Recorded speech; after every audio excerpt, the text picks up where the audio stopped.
নমস্কার। প্রথমেই বলি বড়দের প্রণাম, ছোটদের অনেক বেশি ভালোবাসা। আজ আমার জন্মদিন, আজ মায়ের মাতৃত্বের দিন। কতগুলো মাস সংঘর্ষ করার পরে আজ মা আমায় পৃথিবীর আলো দেখিয়েছিলেন। আজ যতটা না আনন্দের দিন আমার, তার চেয়েও বেশি উৎসাহের দিন আমার মায়ের। জন্মদিন জীবনের অনেকটা দায়িত্ব বাড়িয়ে দিল। জীবনের আরও একটা ধাপ এগিয়ে গেলাম, হোক সেটা জীবনের চলার পথে নয়তো মৃত্যুর দিকে। জীবনের আরও একটা বছর সমাপ্তি হলো।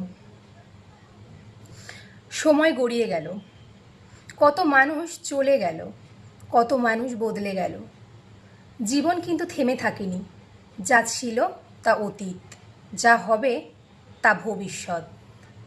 শুভ জন্মদিন আমি। ভালো থাকিস বনি। আরও অনেক লড়াই বাকি, আরও অনেক দায়িত্ব বাকি, আরও অনেক চলার পথ বাকি, আরও অনেক মুখে হাসি ফোটানো বাকি। ধন্যবাদ। হ্যাঁ, আর একটা কথা, উইশ করতে ভুলো না কিন্তু। টাটা।